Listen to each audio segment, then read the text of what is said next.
Chapter 1. Would you like to do it, Your Highness, or should I? She looked at the Lycan King indifferently, whose lilac eyes of affection were suddenly intruded by confusion. What do you mean? He asked as he tried to concentrate on the beautiful voice of the woman in front of him, his mate. He was here for a meet-and-greet session that he dreaded. The worst thing was that this session among alphas, lunas, and their gammas from every pack in existence was to last for the entire night. Why couldn't they just skip this night and officially start the 1-month collaboration tomorrow? The king thought to himself every year. She raised her eyebrows as she studied his expression. Huh. You do look genuinely confused. His eyebrows furrowed, confused and irritated now. Again, what do you mean? And what is your name? The alphas, lunas, and the best warrior of each pack, called gammas, just arrived, and he, as their benevolent king, was here to greet them. Although, if he were given a choice, this king would have rather been going through the reports of rogue attacks that were steadily piling up on his desk. He couldn't wait to get the night over with. If he made his rounds quickly enough, he would still reach home on time to get through 3 or 4 files before bed. But when he walked through the doors of the gathering hall, his impatience, reluctance, and pure hate for the meet-and-greet vaporized in an instant. My name is Lucianne Paw, Your Highness. I take it that you're going to do it then? She said simply. To the king, her name felt like the first spring breeze after many long months of harsh winter, the soft light penetrating through the gray clouds, the breath of life in a cold, dark world. Do what? His confusion couldn't be masked even if he tried. He felt like his mate was already 10 feet away when he had only taken the first step. When he entered the hall, every wolf and Lycan present looked in his direction, and they either nodded or bowed, but he merely glanced over them. The animal in him was following a scent that has never graced his nostrils. Butterfly, pea, and jasmine. What a unique combination, he thought to himself. His footsteps gained speed as the scent got stronger. Then he stopped right behind a 5'1" brunette. Her back was small, half of it covered with dark, luscious curls falling effortlessly from her head. There was only one word in his mind, mate. The figure started turning around to face him, and his heart stopped. She was surprised by his sudden presence and took a step back. The animal in his head growled. Mine.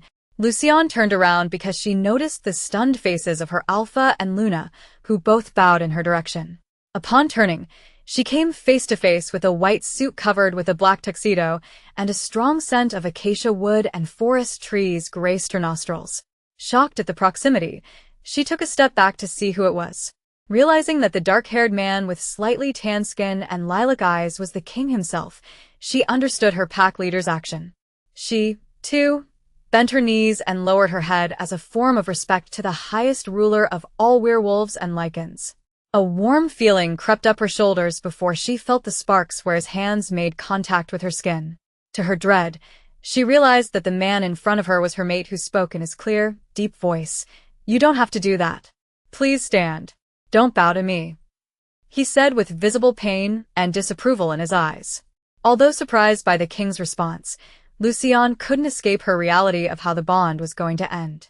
Here we go again, she thought, before proceeding to ask whether he wanted her to do it, or that he wanted to do it himself, to reject her.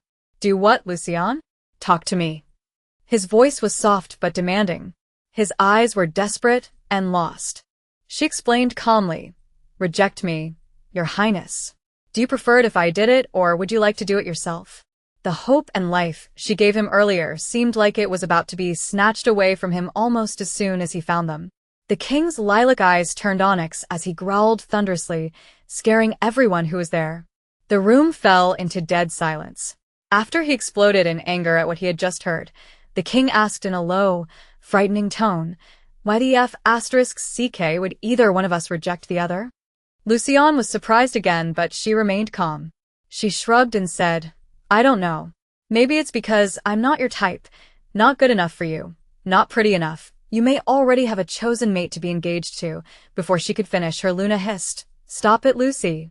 The king's eyes met the Luna's as he growled, I didn't ask you to speak. The Luna and her alpha mate lowered their heads in unison as a sign of apology. No right-minded wolf would challenge a Lycan, let alone the king of Lycans. The king faced his mate again. His eyes softened a little by how dainty and beautiful she looked. Why did she want to take herself away from him? He asked in a murderous tone. Who told you those things? Lucianne's eyes turned wide abruptly. Oh no, Your Highness. That's not what I meant. It's just, that's what my previous mates told me before, or after they rejected me, so I was just giving you an idea on what I'm talking about. His angered eyes bore into her unperturbed ones as he asked in a dangerously low tone, Do you want to reject me? She took a moment to think. No one had ever asked her this question. That's a very difficult question to answer, Your Highness. I don't even know you. I admit that there is the mate bond for now, and I do acknowledge that I feel the sparks, but whether I want the rejection, I honestly don't know. But then again, what I wanted never really mattered. My previous mates pretty much decided it for me. That, or they made my decision easy. I do prefer an earlier rejection when there are no memories made as of yet, because it would hurt much less. Does that make sense, Your Highness? Xandar responded firmly, No. And stop calling me Your Highness. You are my mate, and I am yours. The mate bond is there for now and forever. The sparks will get stronger, and neither of us are rejecting the other. There was fury in his voice, but also desperation. Desperation to not lose his mate when he had just found her. Desperation for her to accept him and stay with him forever. She nodded grudgingly once and bit her bottom lip as she dove into her own thoughts. He sighed.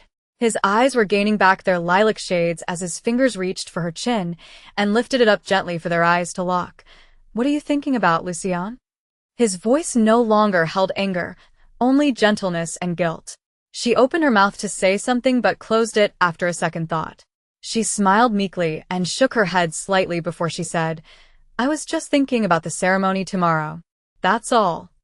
Lucianne. He reached for her cheek this time as he said, I'm sorry I yelled at you. But don't lie to me, please. Tell me. What were you thinking about? Her eyes dimmed as she looked at the ground, and Xandar felt his heart clenching by her saddened look. She composed herself and muttered, I can't understand why you won't reject me. Because you're my mate, he yelled. Not that it helped. In a room filled with Lycans and werewolves known for their sharp hearing, it was without a doubt that everyone heard their king. Okay, she said meekly and forced a smile. No one had to tell him that she was unconvinced by how he felt about her. But why would she doubt him? The mate bond was supposed to automatically signify love and commitment. Why didn't she believe him? His hand suddenly had a mind of its own as it began tracing her right arm in hopes of soothing her and chasing away her doubts. When he felt the unevenness of her skin, he wasted no time taking a step to her side to examine the cause. There was a 5-inch scar. Injuries and wounds could heal, but for some brutal attacks and accidents, a scar would remain. The king's eyes darkened again, and he growled so loudly that the werewolves around them took a step back as they held their heads low. What? What is it? Lucianne frantically asked, equally alarmed. She felt the scar on her arm with her left hand, but she wasn't sure what the fuss was about, so she looked at the king in confusion, whose onyx eyes were still glued there. He pushed her left hand away gently and started tracing the scar with his fingers. Lucianne fought through the pleasurable sparks erupting from that area. With his eyes still fixed there, he asked in a low, homicidal tone, Who did this? Lucianne shrugged. It was just the rogues. 5, maybe 6 years ago. It's just a dried-up part of the skin, isn't it? His dark eyes never left the part of her flesh that was once torn so badly that its appearance never healed. He then locked eyes with Lucianne as he asked in dismay, How are you okay with this? Your Highness, I'm Xandar. What? Don't call me by my title or my full name. It's just Xandar to you, Lucianne. He insisted. She hesitated. Xandar, she began, clearly not used with this manner of addressing the king. A scar is normal among warriors, more so among gammas. If you check the bodies of the other gammas here today, you'll find that many of them have scars as well. Some may be worse than mine. I know a few alphas and a handful of lunas who have such scars from fighting alongside their pack. This really isn't a big deal. He listened to her words, and his eyes softened at how she shoved her own ordeal aside to put other warriors and pack leaders under the spotlight of bravery. No one knew that, at that time, whatever Lucianne said only made their king more certain that there was no one more qualified to lead alongside him as his queen. His heart ached when his gaze returned to the scar on his beautiful mate. When he bent down and was close to kissing it, Lucianne abruptly retracted her arm as she uttered, "Perhaps that is not the most appropriate thing to do, given this setting." He had completely forgotten about the people around them. He only saw her. With those words, he was pulled back into reality. He smiled, making the Lycans in the room stunned. The king never smiled. Never. He then said, "You're right. I would like to meet your pack leaders, Lucianne. Introduce us." "Of course." She smiled and waved her Alpha and Luna over. They walked towards the king and bowed, their heads still facing the ground as Lucianne said, "These are Alpha 1 and Luna Hale of the Blue Crescent Pack, your high, Xandar." She abruptly decided against addressing Xandar by his title when she saw, from the corner of her eye, that he was about to make a fuss. "Heads up, leaders of the Blue Crescent Pack," Xandar said with a smile. When their heads were raised, Xandar thrusted out his hand in Alpha 1's direction. "I want to personally thank you for leading the rogue attack up north last year. The rogues would have continued to wreak havoc if it weren't for your pack's leadership and contribution." The king remembered reading a report on the successful annihilation of one of the strongest rogue packs in the previous year, and had long known the Blue Crescent Pack was at the forefront of the victory. It was said that this pack held the trust of the other packs, and was respected for the leadership displayed. There were many testimonials from other pack warriors who thanked the Blue Crescent Pack, saying that they had learned a lot in terms of strategy and combat. Alpha 1 and Luna Hale were both stunned by the king's graciousness. It was no secret that one should just be grateful to not get killed. It was not customary for the king to hand out praises. One took the king's hand and shook it once before he admitted sheepishly, "As your subjects, we are more than grateful to assist in your endeavors, your highness. But my Luna and I cannot take credit for the success last year. We may be the largest in size in our pack, but our Gamma, Lucy," one motioned in Lucianne's direction before continuing, "was the strategist, the best trainer and warrior, be it on the battlefield last year or within our own pack. I'm her subordinate when it comes to training. She was the one who led us to victory." Lucianne was biting her bottom lip. When she knew what one was going to say, she tried to stop him through their mind link, but he didn't bother listening to her. Her eyes were fixed on the ground as she prayed for the moment to be over. She couldn't see it, but Xandar's eyes beamed with admiration for her. When he noticed that her eyes were pinned to the ground, he frowned and asked in concern, "Lucianne, what's wrong?" She shook her head slightly and responded meekly, "Nothing. Just tired." He nodded in understanding.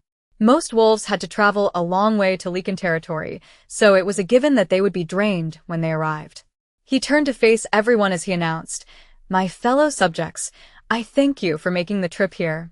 Let this night be the beginning of a worthwhile collaboration between packs and species. Please have some food if you haven't already. I would like to meet every one of you. Give me a few minutes. I will be right back to thank every pack who has assisted me these past few years. Enjoy the evening." The speech left everyone surprised. The king was never this welcoming. It was no secret that he hated this night every year. But now he was not only welcoming them with open arms, he promised to thank the helpful packs personally. Disregarding the stares, he turned to Lucianne and said, "Lucianne, you should get some rest. Let me walk you back." She looked at her pack leaders in panic, but Juan said, "We'll be fine, Lucy. Go." You hardly slept last night." Xandar's heart clenched again with Juan's words, but he chose to say nothing. When his hand fell on Lucianne's small waist, she gasped and stiffened but made no move to push it away. So, he left his hand there as he led her out of the hall. Chapter 2. As soon as they were out of the building, Xandar asked, "Why didn't you sleep last night?" "Border duty." She answered simply. "How is it that you had border duty the night before you were bound to travel?" The available members were either sick or had a family to look after. I didn't want to flip anyone's schedules upside down over this, so I stood in place. She shrugged. Her selfless answer exuded the nobility of a queen, his queen. But something still bothered him. "Lucianne, why were you uncomfortable when your alpha gave you credit for last year's success? Why didn't you just thank him and accept the praise?" She snorted and looked him dead in the eye as she declared, "I didn't do it for the praise, your H. Xandar. When Alpha One got the request, I made it a point to my warriors that the ultimate aim of the battles was to keep innocent wolves safe. I drilled this thought into their heads day in and day out. They were to fight to protect, to fight with honor and nobility, not for the sake of pleasing anyone of a superior position. He listened to the strength of her voice, and his lips curled up as she continued. I didn't accept the praise because I didn't do it for that. I didn't do it for you either, Xandar. I respect you as my king, but I didn't fight the rogues for you. I fought for those who couldn't fight. That's why I didn't accept the praise. I never will, so don't try to get me to do it. His animal howled internally with immense joy and pride. He and the Lycan in him could not thank their goddess enough. They were completely over the moon that the moon goddess bonded them to a goddess. Noble, selfless, brave, beautiful.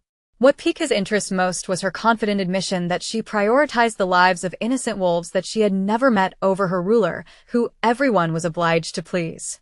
But somehow, she still seemed unreachable. He felt that she didn't allow herself to get as close to him as he wanted her to. Then, there was that confusion about her willingness to reject him, or have him reject her. What was that about? Why would she ask for something like that? He then recalled that she mentioned her previous mates. So, she was rejected more than once before. But why would she think that he was like the rest of them? He was not a wolf. Surely, Lycans were more known for their unwillingness to deny the mate bond, weren't they? He admired her side profile in silence, taking in the most beautiful creature he had ever laid his eyes on. He hoped to learn everything about her one day, but for better or worse, he was dead certain that he would never let his mate go. When they reached the hotel where they housed a portion of wolves, Lucianne was surprised that Xandar still insisted on following her until they reached her room. He stared at her scar with a frown as she unlocked the door. Thank you for walking me back. Have a good night, Xandar. Her sweet voice brought his gaze up to hers. She took only one step into her room when Xandar grabbed her by her wrist and lifted her hand to his lips. She stiffened in shock as he planted a deep kiss on the back of her hand, sending a strong wave of sparks through her arm and then her entire body. He was still holding her hand when he locked eyes with her and uttered, "Good night, Lucianne." She retracted her hand and entered her room before shutting the door behind her. Xandar stood in his spot, where he heard her sigh after she closed the door. He then heard cupboard doors opening and closing before her footsteps moved across the room, where he heard a second door being shut. After some shuffling sounds, he heard the water from the shower, and the Lycan part of him was aroused by the thought of his mate naked in the bathroom. He walked away from her door in quick steps before his self-control evaporated. He could easily break the hinges and knock down the door if he wanted to. Ignoring his whimpering animal who would rather skip the meet and greet and spend the night with their mate, he returned to the hall and started making his rounds. He found it amusing when pack leaders and warriors displayed their surprise after he expressed his gratitude to them. There were several self-entitled alphas and snobbish Lunas who tried and failed lamentably to be noble as they humble bragged. Xandar started taking an interest in scars on his subjects' bodies. The warrior from the Blood Eclipse pack, Gamma Radin, had a scar on his face tracing down to his neck. If the scar went a little higher, he would have been rendered blind on one side. How did it happen? The king asked in concern as he gestured to the scar. The warrior smiled graciously as he explained, "A rogue attack 5 years ago, Your Highness. Our pack was attacked, and we formed alliances with Blue Crescent and White Blood to eradicate the rogues." "Were many injured?" the king asked. "We lost 2 wolves in the final attack, sadly, but the death toll was higher before our alliance. Although it's displeasing to the eye, I must admit that this scar only brings me joy," he said with a smile. The king's curiosity was piqued. "What do you mean by that, Gamma Radin?" Radin glanced at his pack leaders before he explained. "When the rogues attacked, some of us who had an above-average strength took on more than 1 rogue at a time. When I kept taking on 2 at a time, the rogues took notice. All of a sudden, I found myself surrounded by 5 of them.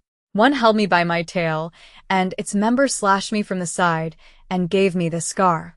He gestured to his face before continuing. "When the blood from my face was oozing, the gammas from our ally packs pounced in and tore the rogues apart, leaving the rogue who slashed me for me to chase before I tore its throat." Radin smiled. The scar brings me joy, because it has been a long time since I knew I could count on someone from another pack to watch my back. I'm not an alpha, and I'm not a member of their pack.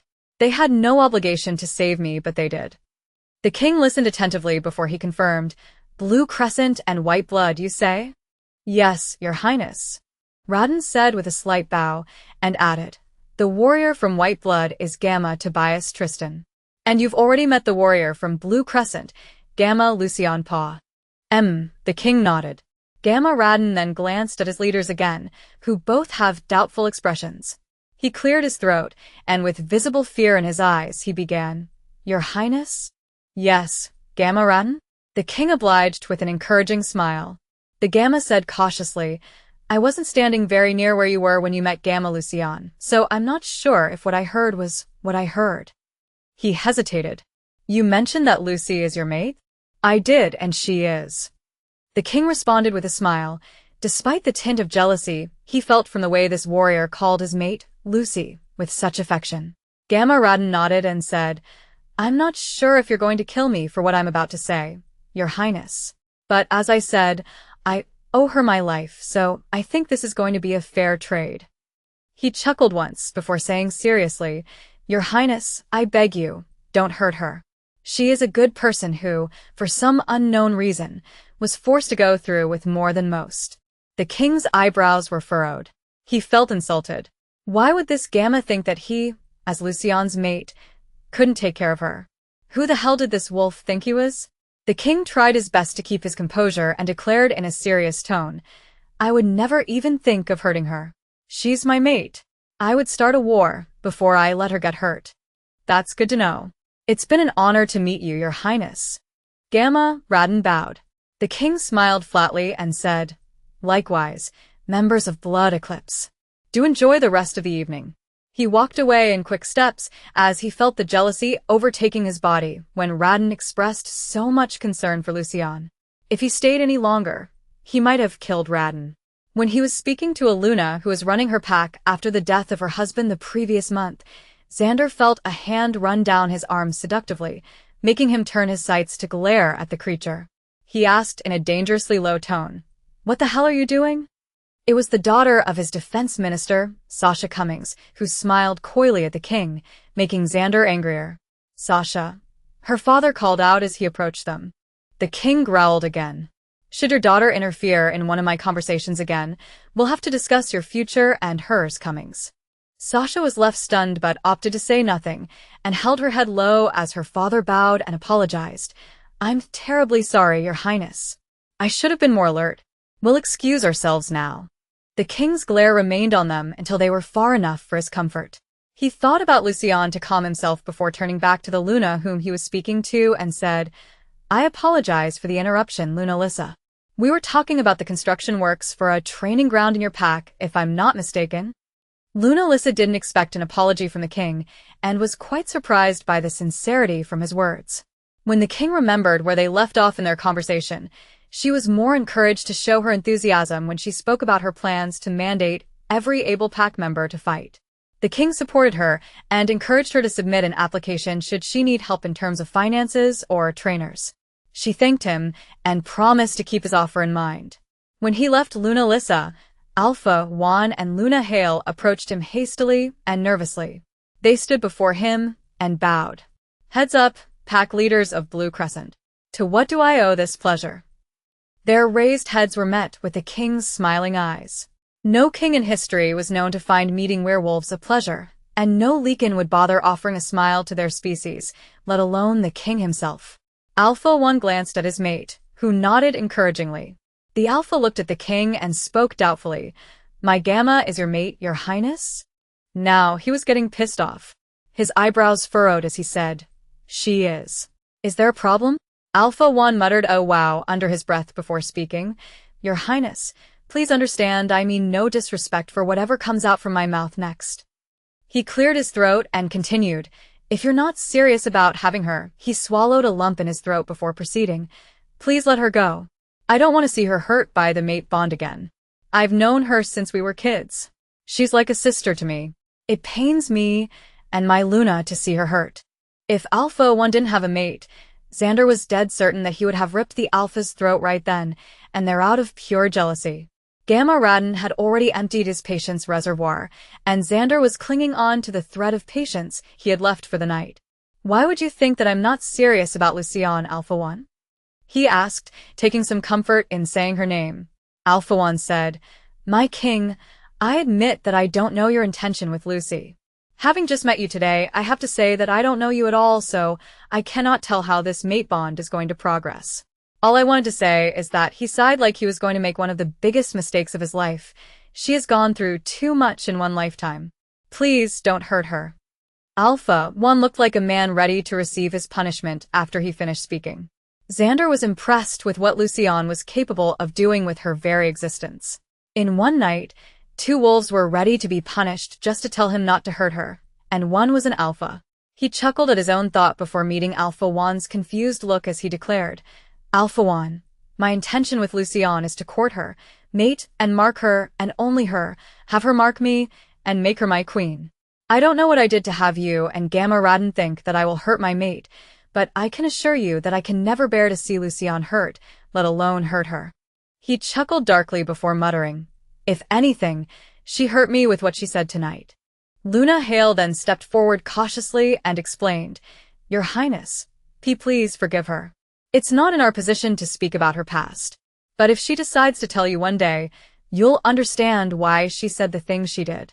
Xandar nodded in understanding as he listened to her speak nervously. He then added with a smile, "You both need not be so afraid of me. I wouldn't punish or kill without a proper basis.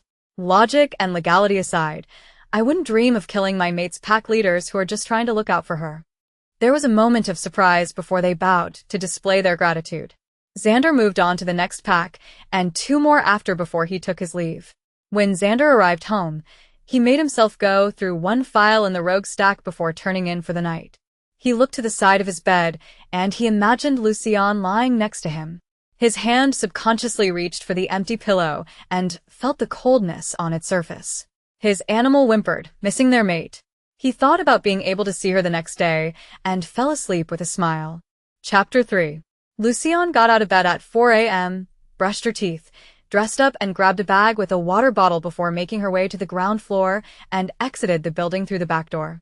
She jogged to the nearby forest behind the hotel and stripped behind a tree. After placing her clothes in her bag, she shifted. Her white wolf with sapphire eyes had an unusual feature, a striped tail of white and gray. She never knew why. She scoured through any book she could find on the oddities of werewolves, but there was nothing on striped tails. Those who had seen her form always pointed out this peculiarity of hers. Some said she had an unknown gift. Others said she was cursed. It never bothered her in terms of functionality, so she just shrugged off these comments. When her paws hit the grassy ground, she held onto her bag in her mouth and ran into the forest. The cool breeze was invigorating. The gentle rustling of the wind was a sound she loved, and the endless rows of trees drew her deeper and deeper into the forest. She only stopped when she heard the gushing sound of water from a river. There, she sat by the riverbank and looked at her reflection. Lucianne then stared at the sky and took a deep, satisfying breath of freedom. She did this every morning back in her pack. The stillness gave her the space to clear her head. The quietness offered her some peace. The first ray of light was her cue to dash back. She ran through the forest from the path she came from, shifted back to her human form, dressed, and entered the building before taking the elevator up to the 7th floor. As soon as she walked out of the elevator and turned around the corner of the corridor, she heard the sound of heavy footsteps coming to a halt. Lucianne was scrolling through her phone as she walked, so she didn't see who it was. Suddenly, her body was tugged forward, and she slumped into something hard. Oof. Goddess, I was so worried. Where were you? The person who had his head buried in her hair exclaimed. Lucianne pressed her hands on the hard surface of his chest to part their bodies, and when she felt the sparks and registered the scent of acacia wood and forest trees, she realized that it was the king. When their gaze locked, she saw worry, relief, and some anger in his eyes. Oh, it's you. Good morning, Xandar. He gently tugged a stray hair behind her ear as he asked, Where did you go this morning, Lucianne? I went for a run in the forest at the back. Why? Did something happen? she asked. Xandar pressed their bodies together once more, and the sparks intensified. He then buried his head in her neck as he whispered, I couldn't hear anyone in your room, and your scent in the corridor was faint. I thought something bad happened to you. Don't do that to me again, Lucianne, please. I can't afford to lose you. The sincerity in his voice pulled at her heartstrings, but she reminded herself of her previous mates and remained calm as she uttered, I'm sorry that I worried you. But there aren't any attacks around here, are they? No, he whispered into her ear, and his warm breath tickled her skin as he continued, but that doesn't mean I would be any less worried if I didn't know where you were. She tried to keep herself composed as she uttered, You could have asked Ethan. He saw me leave. Xandar's body stiffened, and his grip on her shoulders tightened as he pulled away to look at her face. His eyes were fierce, and his tone was laced with jealousy as he asked, Who is Ethan? With furrowed eyebrows, Lucianne answered simply, The guard at the back door. 6 feet. Dark. Short hair. He is a guard of this place, isn't he? Or you could have asked his partner, Benjamin. He guards the front, but I think he saw me leave from the back this morning. Xandar's body relaxed, and he smiled in bliss as his thumb traced her cheek. He thought about how amazing his mate was to learn the names of the hotel guards. The king chuckled lightly for no reason other than how happy he felt when he was with her. Lucianne's phone beeped, pulling her gaze to the screen. She then looked back at the king and asked, Was there anything you need? I have to get ready for breakfast. I should get there before my Alpha and Luna. He took a glance at her phone when she held it up and saw that it was a reminder for her to get ready. He was so worried that he hadn't noticed she was in a tracksuit.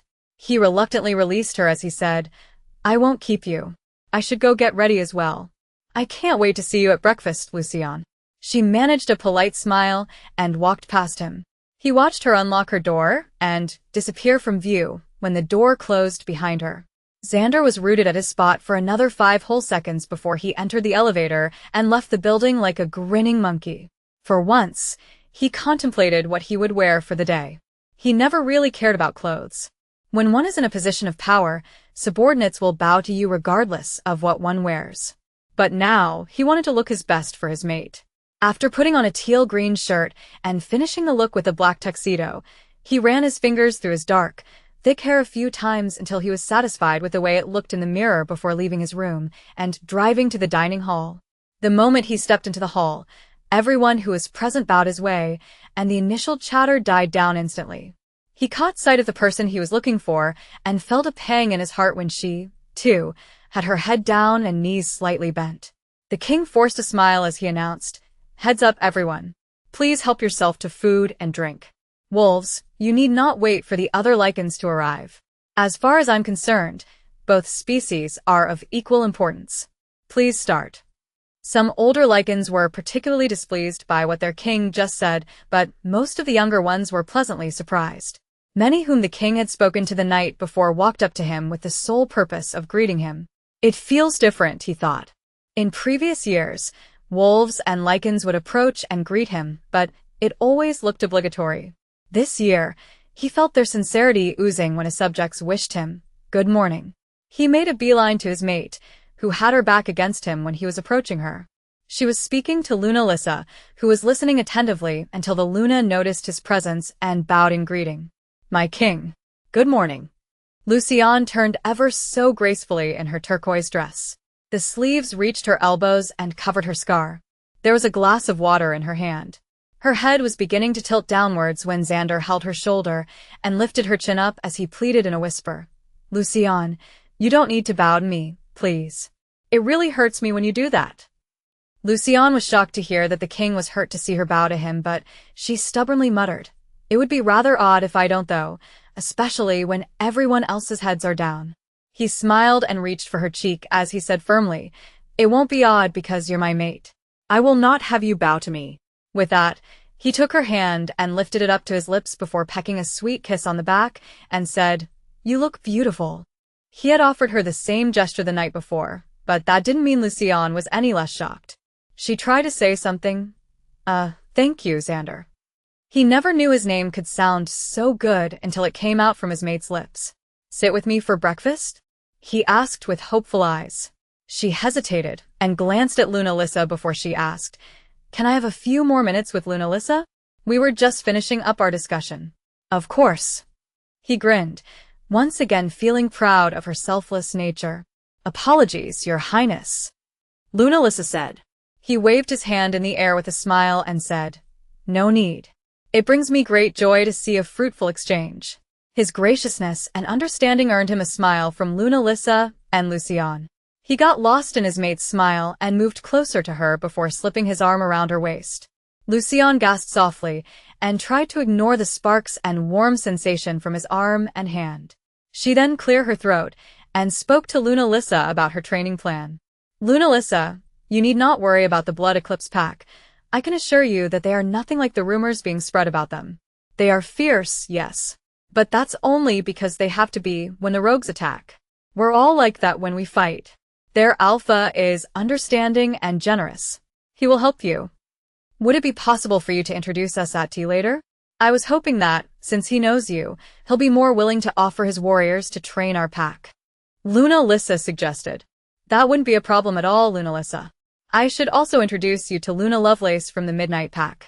Their warriors are very well trained as well, and their pack isn't very far from yours, so perhaps you would want to consider collaborating with them in the future."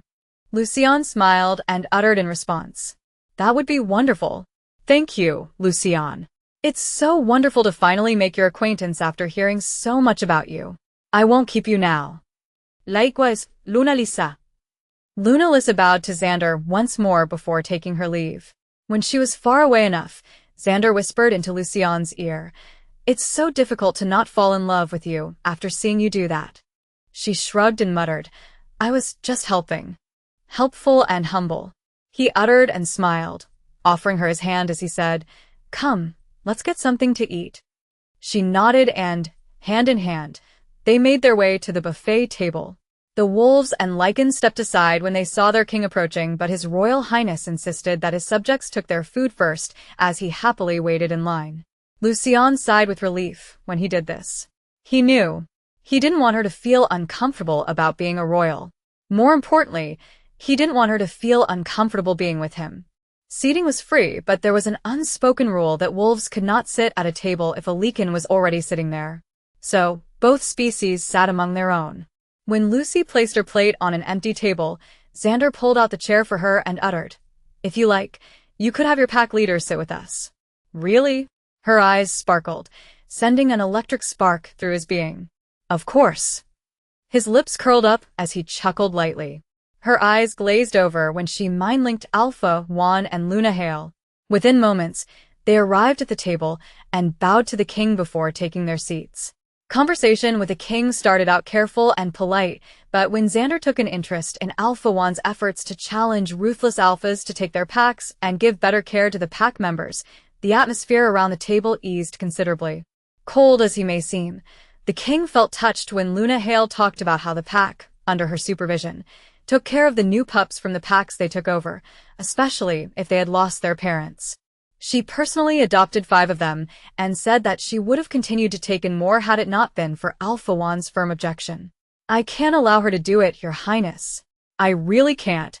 We already have 3 of our own, and I love the 5 we have taken in, but any more than that, and we may have to build a hotel for a pack house," Alpha Juan said, earning a playful slap on his arm from his mate. Lucianne giggled, capturing Xandar's attention. He thought her voice was the most beautiful thing he had ever heard, but her laughter sounded even better. He wanted to hear more of it. Xandar looked at Alpha Juan with a smile and said, "Should Luna Hale decide to take in any more pups in future, Alpha Juan, do let me know. I'll happily contribute financially to building the hotel." Both Luna Hale and Lucianne laughed at Alpha Juan's terrified look.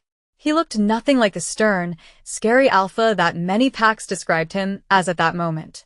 Alpha Juan cleared his throat before suggesting, "Your Highness, perhaps we should strike a deal.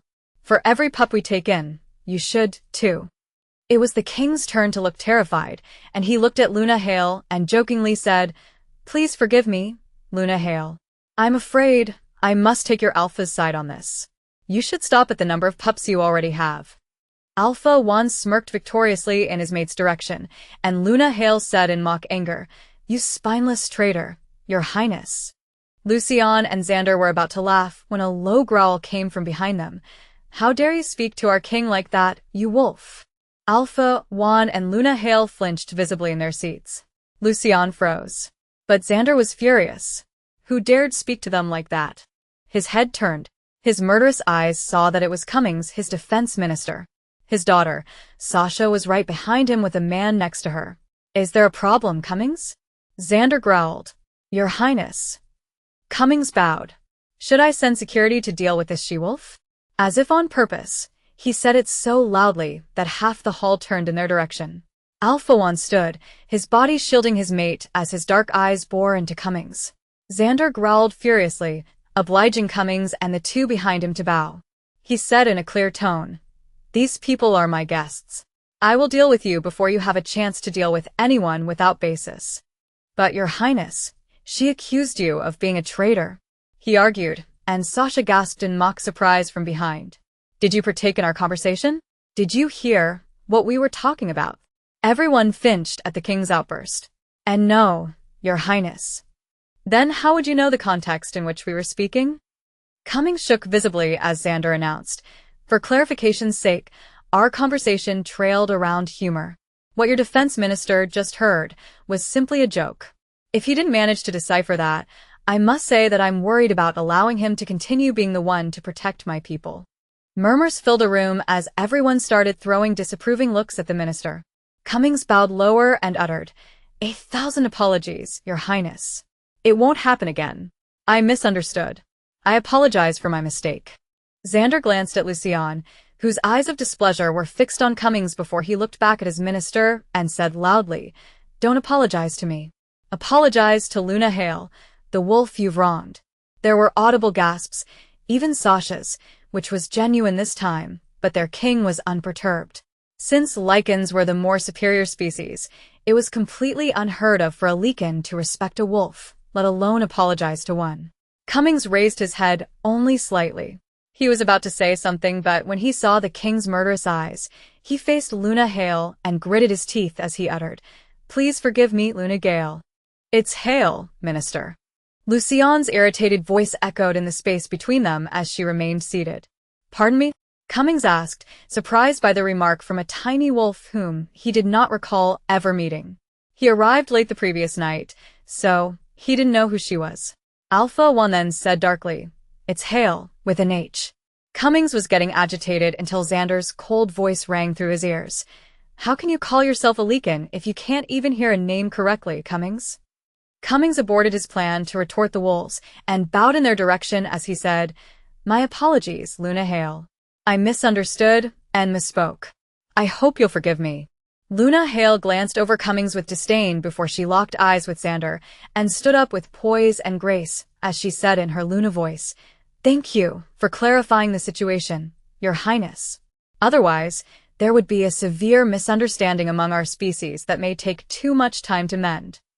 "I can assure you that that won't happen on my watch, Luna Hale," he smiled, and he looked around the hall as he said, "Everyone else as you were." Cummings and the two behind him turned and walked away, towards the buffet table. Alpha One, who was still standing, thrusted out his hand and thanked Xandar for resolving the confrontation. Xandar shook his hand graciously as he said, "You need not thank me. Right now, I'm embarrassed to even admit that he is one of my ministers." When they both resumed their seats, Lucianne turned to him with her bright eyes and whispered, "Thank you, Xandar. Really." The shine in her eyes and her adorable smile ignited a fire in Xandar's heart. He leaned over to whisper in her ear, "Don't thank me, Lucianne. It was the right thing to do." He took advantage of their proximity and pecked a kiss on her cheek, sending a visible blush to it, and he chuckled at how her body responded to his gesture. Chapter 4. They continued their meal. Then Cummings came around the table with the two who followed him. Xandar was speaking to Alpha One, but when he noticed Lucianne's eyes wandered to the side, he turned to see the minister standing before them sheepishly. "Forgive our intrusion, Your Highness. May we sit with you? Perhaps we'll take this opportunity to make amends for my poor behavior earlier." The king smirked. "That's not for me to decide, I'm afraid."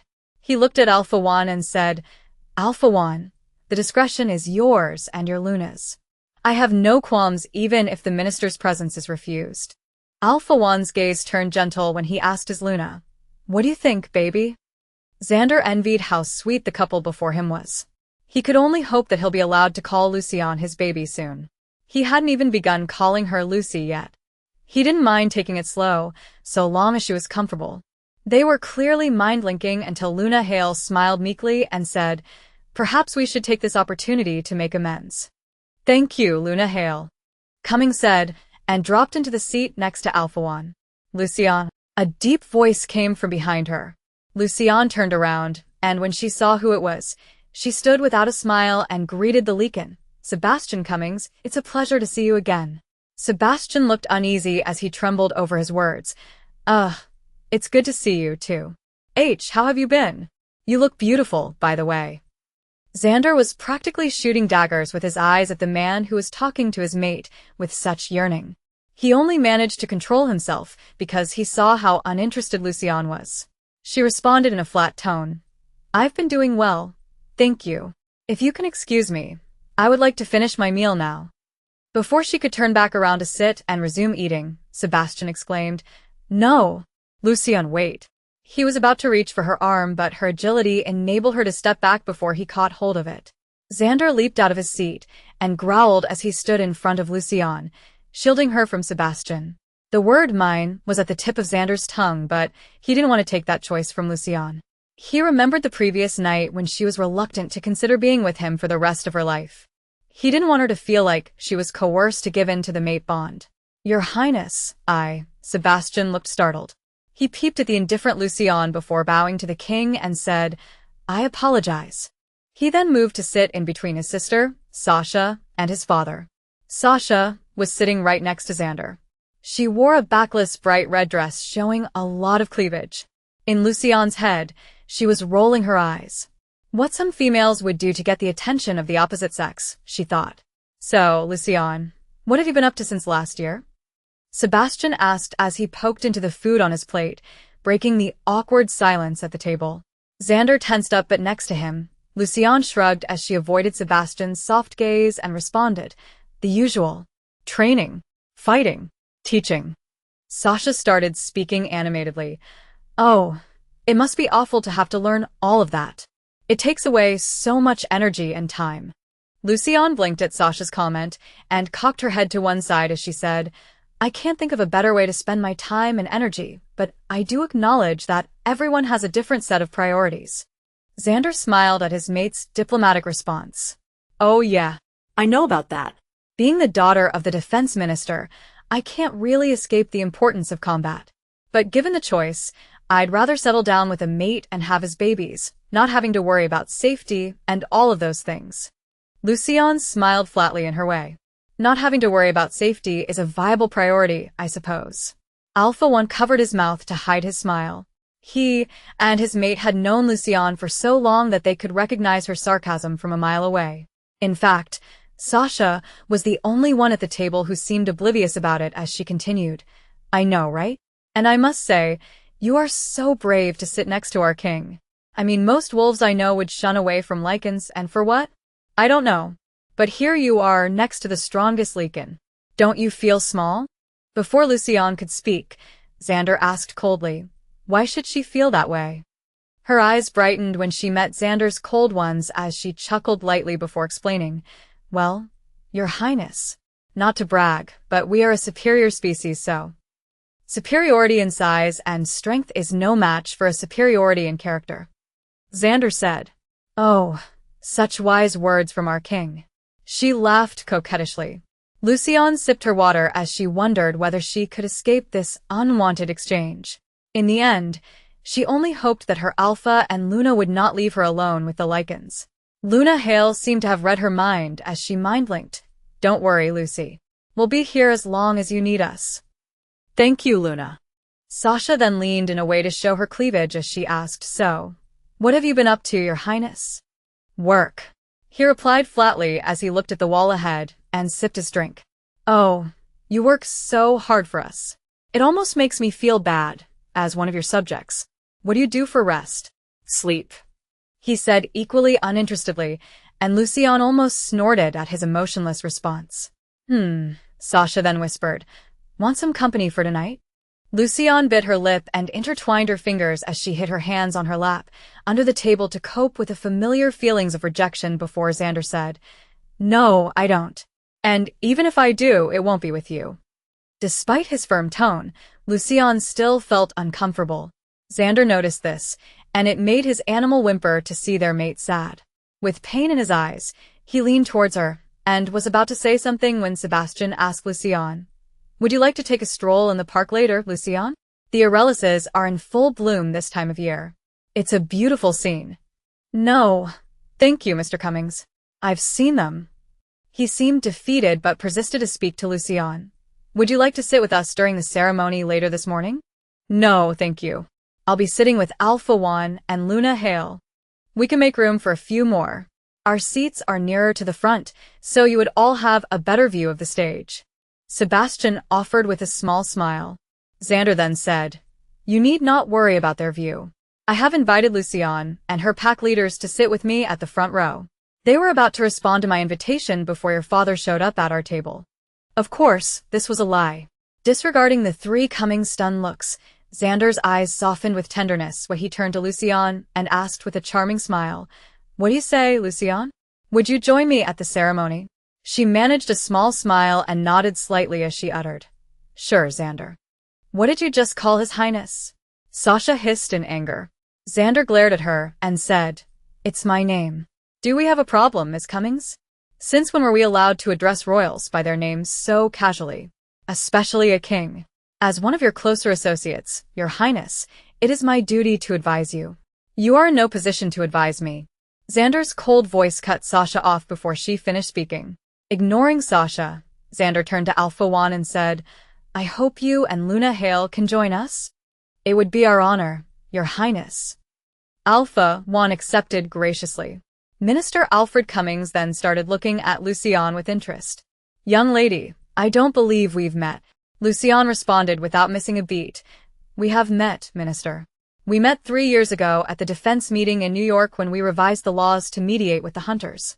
2 years ago, I asked you about the rumors circulating among packs about rogue Lycans, to which you responded by asking me to worry about my own species instead. And last year, I was introduced to you again by Sebastian Cummings at this event. When I asked which packs were the most vulnerable to rogue attacks at that time, you asked me to go around the hall on my own to find out which of them may need our help." Alfred Cummings glanced uneasily at Xandar, whose face was getting darker with each of Lucianne's statements. He cleared his throat before he said, "Perhaps you have mistaken me for someone else, miss." "I don't think. My gamma is not mistaken, Minister. I was in attendance as well." Alpha One confirmed Lucianne's account of the events with confidence. Alfred Cummings opened his mouth, but he could argue further. His son spoke meekly from his side. "Dad, you have met her. She's not mistaken." Alfred's displeasure was evident with his son's express statement. His son could have just mind-linked him, but he chose to embarrass his father before the king and some pesky wolves instead. Alfred forced a smile and addressed Lucianne. "Well then, I must apologize for not remembering you. Old age does not serve the memory, I'm afraid." Xandar's eyebrows were furrowed with disgust as he spoke. "How could you give such an answer to our people?" Seemingly unperturbed, Alfred said, "Your Highness, in my defense, I meet many people daily, so." "That wasn't what I meant," Xandar spat. "Excuse my language, but why the he*L did you ask our subjects to worry about their own species? Do you think they would be safe if Lycans went rogue? Do you think they were just asking to badmouth Lycans, and not because they are concerned for their pack's safety? And the thing about asking them to find out which packs needed help by themselves." He shook his head. "Honestly, Cummings, why would we need you?" The king sighed in frustration as he ran his fingers through his hair. His animal wanted to be released to tear the old man into pieces. His bright purple eyes were turning onyx. He was on the verge of losing his cool. Then, a small hand reached for his clenched fist that was on his lap under the table. It sent a trail of sparks into his body, and when his onyx eyes met Lucianne's comforting black orbs, she mouthed, "Calm down." She started stroking his fist with her thumb to soothe his animal and him. His animal purred under her touch, and he let his fist loosen and unfold. Their mate bond calmed his simmering anger. Holding onto Lucianne's hand gently, he pondered in silence for a moment before his low voice rang around the table. Cummings, I'm giving you one more chance in the name of my late father, who trusted you to the bone when he was alive. Take your job seriously, or you can forget about holding this position any longer than you already have. I will do my best to make amends and serve our people, Your Highness, Alfred said as he restrained himself from glaring at the members of the Blue Crescent Pack. Lucianne retracted her hand and stood. Xandar's eyes shot up at her retreating figure, feeling the loss of skin contact with his mate. His animal was already whimpering inside his head. Before he could say anything, she looked at him and said, "The ceremony starts in 15 minutes. I need to use the restroom first. Hope you don't mind that I excuse myself now." Luna Hale exclaimed, "Oh gosh. I didn't realize the time. I need to use it as well." Alpha One stood from his seat after checking his watch. Xandar followed suit and gazed dreamily at Lucianne as he said softly, "I'll wait for you in the front row. Don't take too long." "Okay." She returned a smile and turned to the Cummings family as she said, "It has been interesting to speak to three of you. Please allow us to excuse ourselves." She left with her pack leaders before any of the Cummings could speak. Xandar wouldn't have minded if she had left without a word to the three of them. In fact, he would have been quite happy if she had ignored them after the incompetence Alfred Cummings showed. But her sarcasm when she used the word interesting made his lips curl upward. "Thank you, Moon Goddess," he thought. He didn't spare any of the Cummings a glance as he walked out from the other way and entered the auditorium at the end of the hall. He greeted his ministers on the way to his seat, and the king sat right in the middle of the front row. As he waited for Lucianne to return, he reminisced the pleasure he felt when her hand touched his. He didn't expect her to make a move, but he was close to instability at that moment, and if she hadn't calmed him down, he may have shifted in the middle of the dining hall. When Lucianne exited the restroom, she came face to face with Sebastian Cummings.